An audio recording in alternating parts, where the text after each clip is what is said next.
Coucou à tous. Alors, prise de conscience, et c'est important aussi que sur cette chaîne, je puisse vous partager mes propres prises de conscience. Alors, tout simplement, qu'est-ce qui est à l'agenda de ton âme en ce moment? Pas de ton mental, mais bien de ton âme. Qu'est-ce qui est à l'agenda de ton âme en ce moment? Et c'est l'expérience même que je viens de vivre ce matin. Je fais partie d'un groupe de chefs, d'entrepreneurs. Et du coup, j'en suis la présidente. Et puis, ça faisait plusieurs fois euh, que mon âme me donnait l'information qu'il fallait que je stoppe. Et j'avais mon mental qui dit oui, mais, vous savez, le fameux oui, mais. Et puis le oui, mais, bah, je continuais bien sûr. Et puis, ce qui est très important dans ce que je vais vous partager, les besoins de son âme, mais écoutez aussi son intuition, qu'est-ce qui est à l'intérieur de soi. Et puis ce matin, en fait, encore une fois, j'ai envie de dire j'ai été dérangeante. Oui, parce qu'en effet, j'ai un franc-parler et c'est comme ça que j'accompagne les oseurs et les oseuses, comme j'aime vous appeler. Pourquoi? Parce que je suis une libératrice dans mon rôle, ma mission de vie. Je viens vous libérer de vos secrets, de vos schémas répétitifs, de vos croyances qui empêchent votre croissance, de vos blessures, peu importe, je suis une libératrice. Mais comme je dis très souvent quand j'accompagne, avant même d'accompagner, si tu attends de moi que je te brosse dans le sens du poil, viens pas me voir.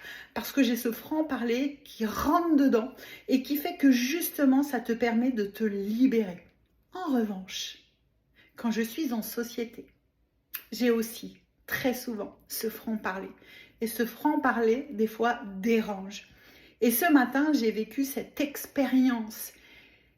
Et c'est venu me chercher à l'intérieur de moi et je me suis dit, mais Isa, qu'est-ce qui est à l'agenda de ton âme en ce moment? Alors, encore une fois, je me suis dit, qu'est-ce qui te parle? Qu'est-ce que ça dérange? Ton âme ou ton ego? Bien sûr que c'est mon ego qui a été dérangé. Mais mon âme, elle me dit quoi? Garde ton énergie. Parce que ton énergie, c'est ton outil de travail. Et si tu n'as pas d'énergie, et si tu focuses ton énergie sur quelque chose qui n'a pas d'intérêt, qui va t'empêcher de grandir, faites un pont avec vos histoires.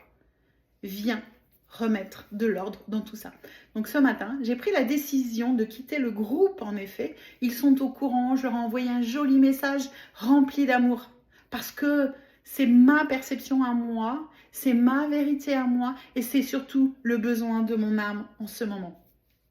Alors je ne sais pas si cette vidéo te parlera, c'est les fameuses aussi prises de conscience d'Isa, c'est le monde d'Isa. Alors des fois tu auras des astuces, mais tu auras aussi des fois des prises de conscience et je laisse parler mon cœur, je laisse parler mon intuition et je me connecte à quelque chose de beaucoup plus grand que moi pour me permettre de te partager cette magnifique vidéo.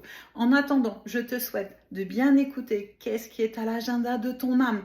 Qu'est-ce que ça dérange, ton âme ou ton ego? Va chercher un petit peu et reconnecte-toi à toi plutôt que de te reconnecter aux autres. Moi, j'ai fait le choix de me reconnecter à mon âme et de me dire mais qu'est-ce qui est bon pour moi et mon énergie? Et c'est clair que rien que de l'avoir fait, je me sens déjà beaucoup plus libérée. Ah oui, je me libère aussi moi-même en tant que libératrice. Je vous fais plein de gros bisous et je vous souhaite vraiment d'oser mes oseurs et mes oseilles. Bonne journée à vous tous!